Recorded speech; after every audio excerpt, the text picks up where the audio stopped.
Michel Foucault nació el 15 de octubre de 1926. Fue un historiador de las ideas, psicólogo, teórico social y filósofo francés.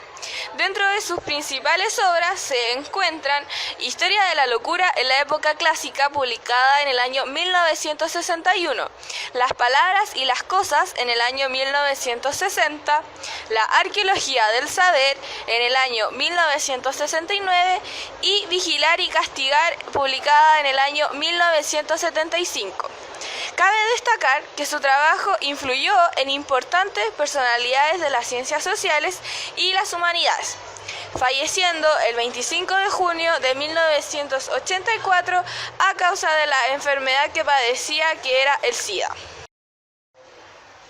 Europa occidental en el siglo XIX y principios del siglo XX, los ciencistas se centraban más en los estudios positivos de la sociedad del Renacimiento, pero los etnólogos comenzaron a tomar en sus manos los estudios negativos de la sociedad.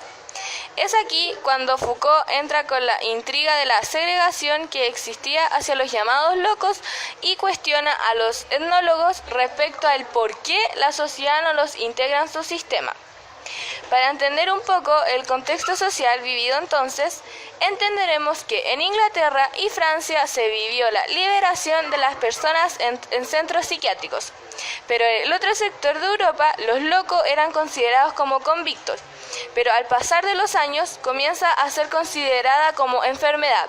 Debido a esto comienza la criticada segregación que presenta Foucault en el ámbito laboral, familiar, etc., los cuales eran considerados locos. Para Foucault, los que definían los términos de locura eran quienes tenían mayor poder para así mantener el control de la sociedad, en este caso los políticos. Además, el autor toma un enfoque socioeconómico e histórico-social respecto a la locura, como ésta es comprendida de diferentes puntos subjetivos para hacer entender que es una enfermedad que ha tenido mucha repercusión social. La historia de la locura en la época clásica. Toma 1. Para comenzar a hablar de la locura, debemos tener en cuenta el contexto en el cual el autor se encuentra respecto al tema. De modo general, el autor aborda a lo largo del libro la visión de la sociedad occidental sobre la locura en diferentes etapas: el Renacimiento, la Edad Clásica y la experiencia más contemporánea.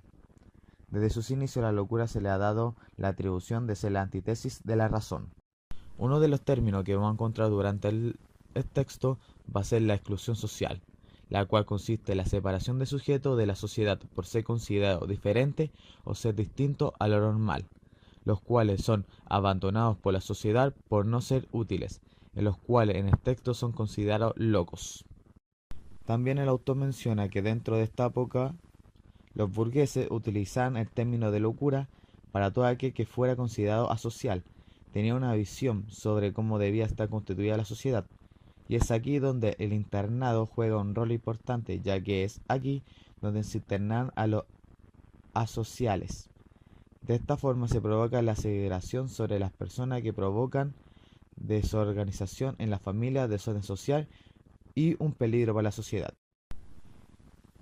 Foucault también menciona que en la época se presentan dos experiencias de la locura, siendo una jurídica y el otro sociomoral. La jurídica nos presenta la responsabilidad, la incapacidad y la definición sobre la enfermedad. En la experiencia social se presenta la normal y la decisión sobre si el enfermo debe ser internado o no. De esta manera se catalogan entre inofensivos o peligrosos.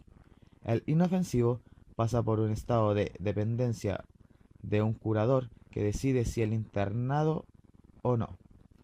El que era considerado peligroso, por otra parte, era comparado con otro personaje loco, llevándolo de esta forma a la exclusión, siendo internado y corregido por los hospitales. Existe también una exhibición de los locos en forma de espectáculo, siendo además un objeto de entretenimiento para la época clásica. Esta práctica que estuvo presente en largo tiempo, donde eran ridiculizados y exhibidos entre rejas, encadenados por ejemplo a los furiosos. Una visión más humana que plantea Foucault es la exhibición del loco a sí mismo, como también a sus compañeros del internamiento. Otro término en el cual se puede encontrar en el texto es el control que se ejerce al sujeto. El texto se da en que en los manicomios o hospitales de recuperación era administrado por la Iglesia, el cual controlaba a todos los denominados locos, dándole rutinas, tareas y controlando sus conductas.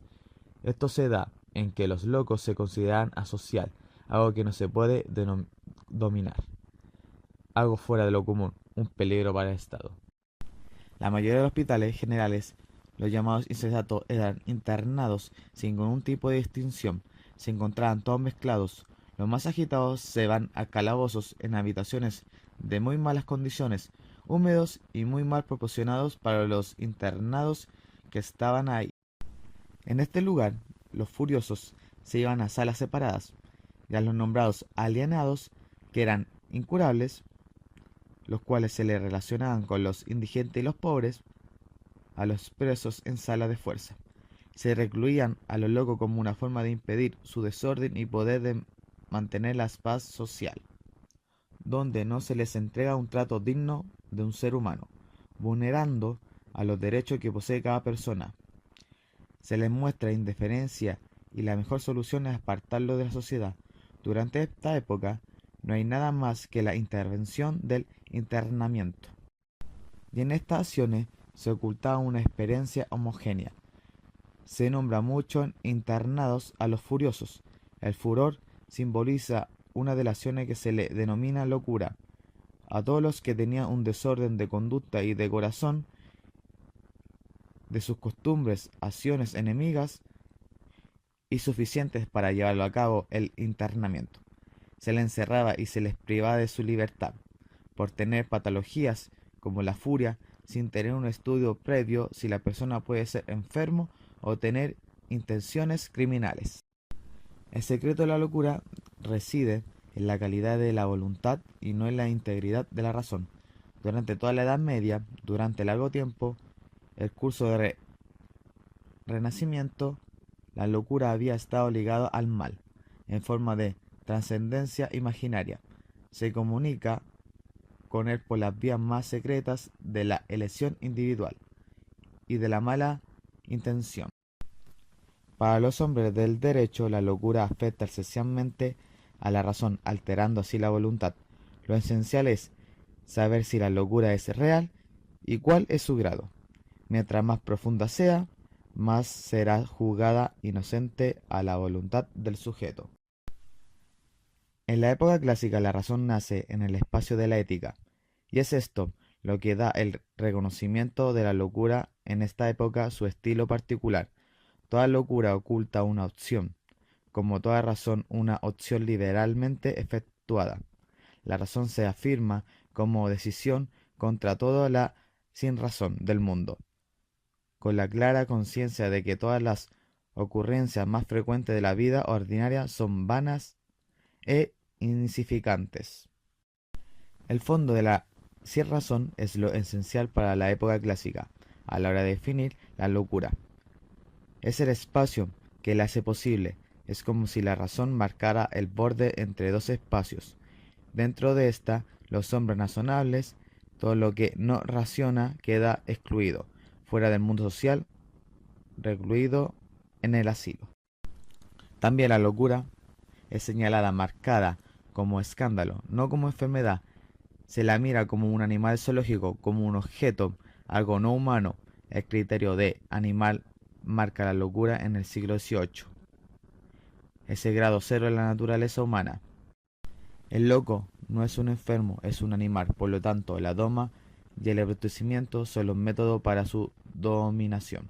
Las prácticas inhumanas de los internados, los latigazos, las palizas, maltratos de todos índoles, se justifican por esa libre animalidad de la locura, donde el hombre ya no existe. También esto sirve de ejemplo moral. Interesa señalar la locura como ejemplo de en que puede convertirse el hombre inmoral desde el punto de vista cristiano, y es una caída en lo animal, y por lo tanto el loco es culpable. Como lo vemos vemos en el texto la segregación que existía con los leprosos, los locos, los pobres y depresivos en el contexto de la actualidad, se visibiliza en cómo las diversas clases sociales van generando diversos estereotipos y estigmas, y por ende se clasifican a las personas o grupos por su forma de actuar o actitudes que estos realicen día a día. Nosotros, como futuros trabajadores sociales, actuaremos frente a la segregación, integrando a las distintas personas con su propio contexto para lograr intervenir sin que estos estigmas impuestos por la sociedad afecten en nuestra labor. También podemos generar un ejemplo que hoy en día es visible para muchos y para pocos que no conocen esta realidad. El pequeño Cotolengo, ubicado en Cerrillo, es el patio trasero de Santiago.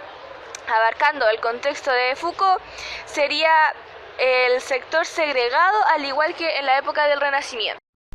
En conclusión, podemos destacar que el libro Historia de la locura en la época clásica abarca la experiencia y vida del autor, relatando que la locura viene de tiempos remotos, la cual es una expresión diferente de cada sujeto.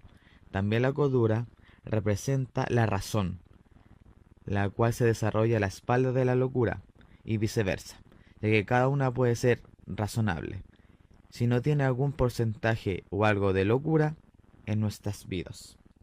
También podemos encontrar dos términos importantes en nuestro futuro. Uno es la exclusión social, en el cual consiste en la separación de sujetos de la sociedad por ser considerado diferente o ser distinto a lo normal, las cuales son abandonados por la sociedad ya que son considerados distintos. En pocas palabras, la locura es la que hace cuerda a la razón.